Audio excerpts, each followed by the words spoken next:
Bueno, volvemos. La semana pasada estábamos hablando justamente el lunes del discurso del gobernador Juan Schiaretti, 27 minutos en la apertura de sesiones de la unicameral, con pocos anuncios, poca autocrítica y algunas pocas señales de hacia dónde va a ir políticamente en un año electoral como este.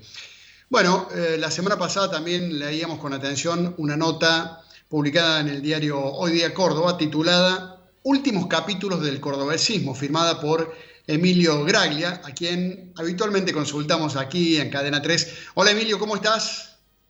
Hola Fernando, ¿cómo estás?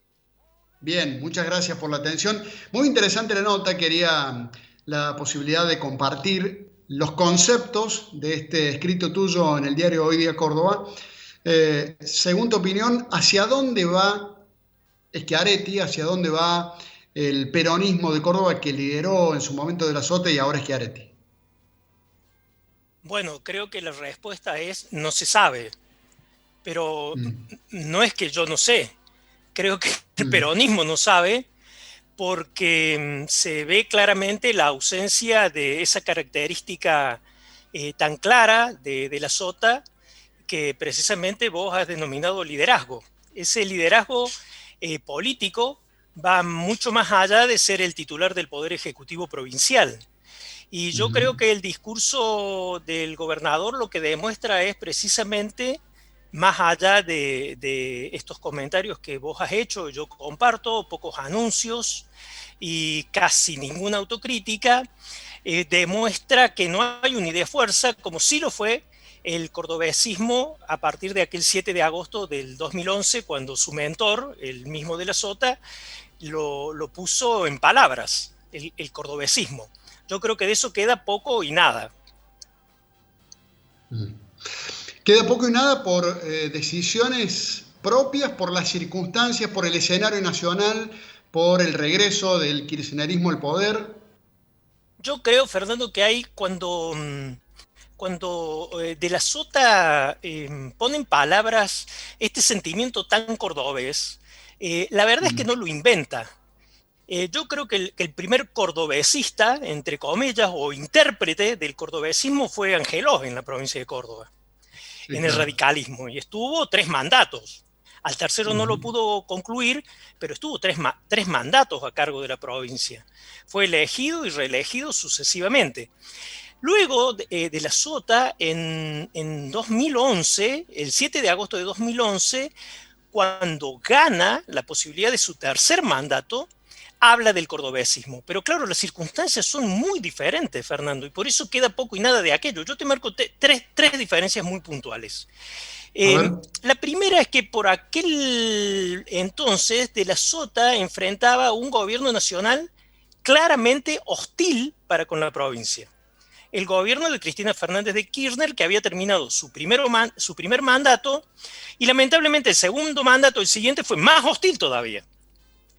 Hoy Schiaretti no enfrenta un gobierno nacional hostil para con la provincia. Puede tener muchísimos errores y los tiene el gobierno nacional, pero dialoga con las provincias, incluida la ciudad autónoma de Buenos Aires. Tiene un diálogo político diferente. Esa es una diferencia positiva respecto a lo que fue el gobierno de Cristina Fernández. Por lo tanto, no hay un enemigo al frente.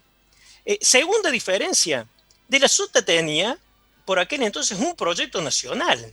Él iniciaba su tercer mandato, pero quería ser presidente de la República. Entonces, plantear el cordobesismo, plantear un modelo de cordobés, un modelo de gestión cordobés basado en el diálogo y en el consenso, era posicionarse como un potencial candidato a presidente, marcando diferencias con el estilo de liderazgo de Cristina Fernández. Eh, Schiaretti no tiene un proyecto nacional.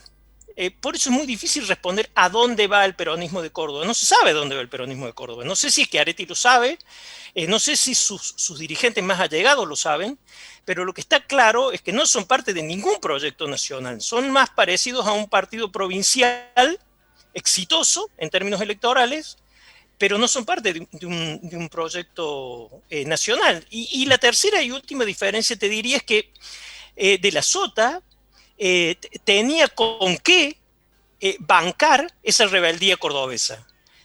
tenía recursos y tenía espalda política. No es la situación del gobierno provincial hoy.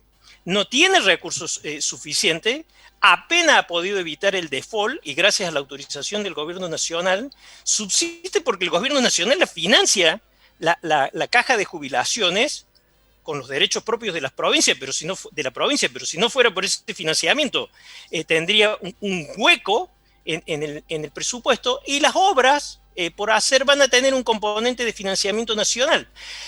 Y políticamente el gobernador no es tan importante como para negociar. Digo, apenas 4 legisladores nacionales por ahora en la Cámara de Diputados y poco más. Entonces son grandes diferencias que marcan, yo creo que un abismo político de lo que fue el cordobesismo en sus orígenes y lo que es ahora.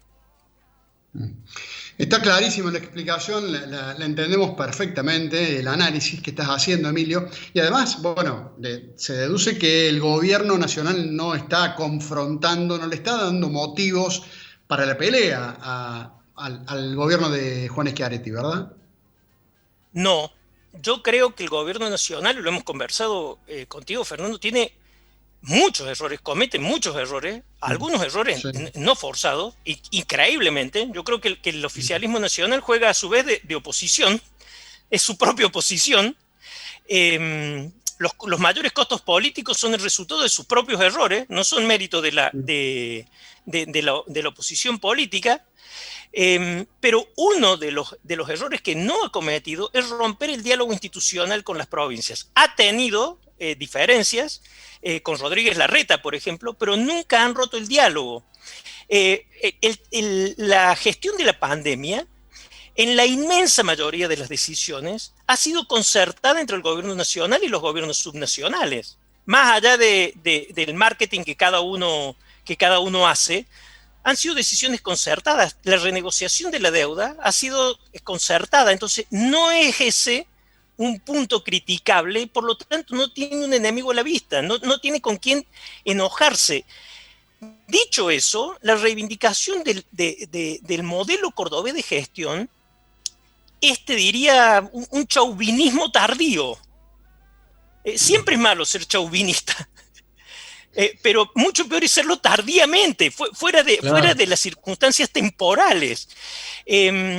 Y te incito en esa tercera diferencia. La provincia no está en una situación económica y financiera como para hacerse rebelde. Y tampoco el gobernador tiene un poder político suficiente como para amenazar un proyecto político nacional del Frente de Todos, más allá de alguna votación circunstancial que, como lo hemos conversado también varias veces, llegado el momento cuando el gobierno nacional le ha importado un tema en serio, los legisladores de Córdoba, los 4 de Córdoba, como a mí me gusta denominarlo, han votado a favor, en nombre de la misma gobernabilidad que utilizaban como argumento para votar decisiones a favor del gobierno de Macri antes. Me parece que la gobernabilidad es como una palabra mágica que le permite estar de acuerdo con lo que en realidad no quisieran estar de acuerdo. Es muy bueno porque suele ocurrir a menudo, con frecuencia, pasa ahora y pasaba antes con Macri. Me quedan varias preguntas, porque la verdad que es muy interesante hablar con vos, escucharte y ver el análisis que haces, también leerlo, pero me gustaría por lo menos hacerte una pregunta más, dejando de lado el escenario cordobés, porque es un tema que en otras ocasiones hemos podido hablar y sobre el que quiero volver. Ha pasado un año del gobierno de Alberto Fernández. Si te pregunto, ¿qué dirías? Si es el gobierno de Alberto, si es el gobierno de Cristina o es el gobierno del Frente de Todos, incluido Massa, ¿qué me responderías? Yo creo que es el gobierno de Alberto porque la prioridad política de Cristina no es el gobierno. Tiene que gobernar bien Alberto. Esa es la prioridad de Cristina. Pero en función del gobierno. Por eso lo deja gobernar Alberto y cada tanto le escribe algo o le dice algo para señalarle algunas fallas. Pero la prioridad política de Cristina Fernández de Kirchner es Cristina Fernández de Kirchner. Para lo cual necesita que al gobierno le vaya bien, pero la verdad no le preocupa tanto el gobierno. No influye tanto. Por lo tanto, yo creo que los errores de gestión de Alberto Fernández son de él, no son provocados por Cristina. No es el problema... Cristina, es la gestión del mismo Alberto Fernández. Pero me dejas me das pie para la otra pregunta que no tenía previsto. ¿A Cristina le interesa su situación personal, mejor dicho, judicial, o también le interesa que a Alberto le vaya bien porque ya está pensando en el 2023, no sé si para ella o para su hijo? Para Máximo. La continuidad Sí, política de Cristina es Máximo. No son lo mismo, no representan lo mismo. Alguna vez hemos conversado, hay que estar atento a la relación política fundamental al interior del Frente de Todo es la de Sergio Massa y Máximo Kirchner, Fernando. Esa relación marca si el Frente de Todos se va a mantener unido o no. Esa relación. Los gobernadores vienen por detrás y Alberto Fernández viene por detrás. Ese es el punto. Las dos grandes patas políticas del Frente de Todos son Massa y Cristina Fernández. Cristina Fernández prepara, aunque suene raro lo que te voy a decir, prepara poco a poco su alejamiento de la política, solucionada su situación personal y su situación judicial, y su herencia política, que es Máximo Kirchner, su hijo, digamos, que tiene diferencias con Cristina, pero es su heredero político, es una cuestión obvia. Entonces, ¿en qué está interesada? En la supervivencia de su legado político a través de Máximo. Y Máximo negocia con Massa, libertad que Cristina se había negado, no negociaba con Massa. Entonces, obviamente les hace falta gobernar bien, relativamente bien, porque de eso depende conservar el poder. De eso y de la unidad del Frente de Todo. Y las dos cosas se suponen mutuamente. ¿Cómo le ha ido hasta ahora? Y claro, nadie puede hacer muchas especulaciones ciertas porque, claro, en medio de la pandemia, cualquier gestión, cualquier presidente en América Latina que en medio de esta pandemia tenga casi un 50% de imagen positiva podría ser considerada una gestión aceptable, sobre todo porque ganó con el 48% de los votos. sí, Ahora, sí. una cosa, Fernando, permíteme que te diga esto para el final. ¿Por qué sobreviven tan cómodamente los oficialismos, el nacional y el provincial? Gracias a las oposiciones.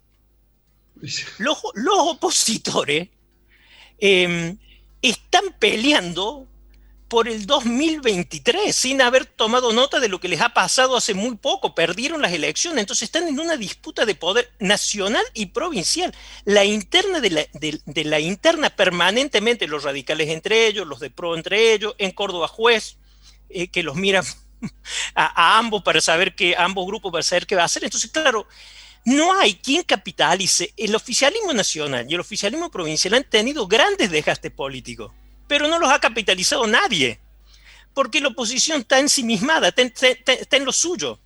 Claro, así siempre tienen tiempo de recuperarse los oficialismos, y hasta fin de año, con poquito que mejore, poquito, Fernando, que mejore la situación, es probable que el oficialismo nacional llegue con muchas chances. No por mérito propio, no tanto por mérito propio, sino gracias a la oposición, que le hace tan fácil el camino. Es clarísimo lo que planteas y por eso nos gusta tenerte un rato con nosotros. Gracias, Emilio, como siempre, un saludo. Gracias, Fernando, un gusto como siempre, muy amable.